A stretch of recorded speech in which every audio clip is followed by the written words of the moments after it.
Hi, I'm Dale Jarrett, and here are three things that I'm going to be watching for in this weekend's race at Dover, Delaware. Number one, six different winners in the last six Dover races. Just an incredible streak that is going on, but I think it speaks more to the fact of just how difficult this racetrack and navigating this track for 400 laps and 400 miles can be for these drivers and teams. Pit strategy can come into play, moving around on the racetrack and finding the different lines that work. But there's a couple of guys that really have found themselves to find this racetrack to their liking more than many others. Martin Truex Jr. has 4 wins at this track, got his first win in the Cup Series there a number of years ago now. But he also leads a lot of laps, finds himself in the mix each and every weekend, and I believe that will happen once again. He's kind of Toyota's hope this weekend. Even though Denny Hamlin has won there, it hasn't been one of Denny's best racetracks. And most of the other guys haven't in Toyotas haven't won there and have struggled. Bubba Wallace doesn't even have a top 10 at this track yet, but we've also seen Bubba doing things this year that he hasn't done in the past, so he could be in the mix with that. The other that I consider the favorite is Kyle Larson, just with his record everywhere, with the record that Hendrick Motorsports has. Even though Larson got his win, wasn't with Hendrick Motorsports, it was with Chip Ganassi Racing at that time. He has led 899 laps at this racetrack. It's just incredible how much he is up front, leading, setting the pace, and kind of being the one that everybody is chasing, and he's the standard that everybody goes by. But we have the favorites. There's another driver that is kind of looming there that in this next gen car has run in the top five, more laps there in the top five than anyone else on the circuit in these two races, and that's Ross Chastain. He has a third place and a second place finish. Could he be the one that continues this string and makes it 7 for 7 in these last 7 races? So those are kind of the drivers I'm looking for. Many others can be in the mix. Number 2, Ford. Oh my gosh. No wins in the first 10 races. Could have been set up more perfect at Talladega for sure. They had everybody that they wanted in the right spots. Michael McDowell leading the race, Brad Keselowski right there.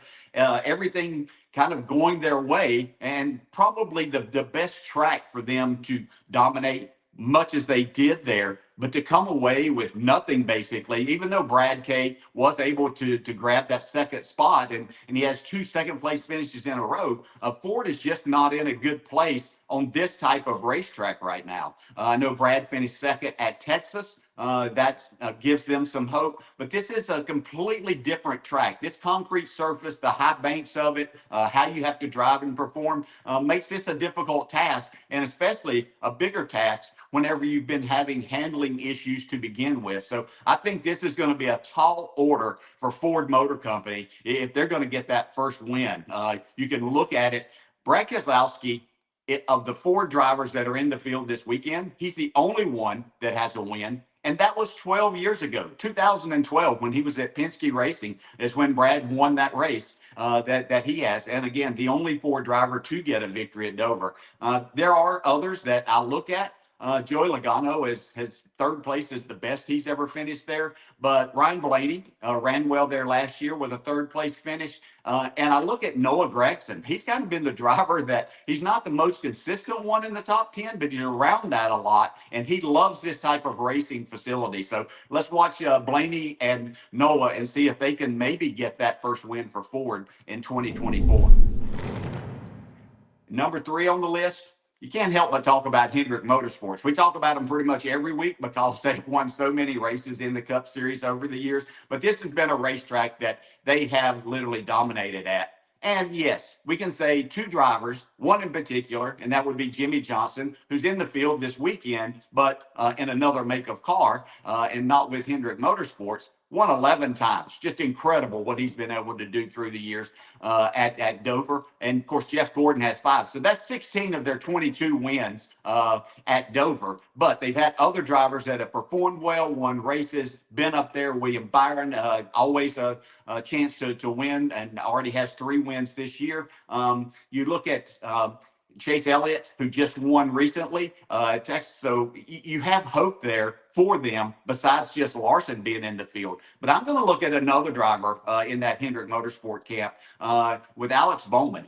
He won there in 2021. He's one of these 6 drivers that have won in the last 6 races. And this is a track that he has always performed well at. He has 5 top 5s already this year. So he's running much better this year than what we saw last year. Of course, we know that injuries played a part in that. But I look for this driver to have a chance to do that. So who's it going to be that's going to get all of their drivers of their race team into the playoffs through the first 11 races? Could that be Hendrick Motorsports with their 3 drivers already having wins locked into the playoffs? Could Alex Bowman be that driver that puts Hendrick Motorsports in the playoffs with a lot of racing to go? Or could it be Ross Chastain, as I mentioned, who has a great track record here so far in the next gen car? His teammate, Daniel Suarez at Trackhouse Racing, is already in the playoffs with a victory. So could Ross make it to where Trackhouse has their 2 drivers in the playoffs? Should be a fascinating race to watch. Let's go have some fun watching them on Sunday.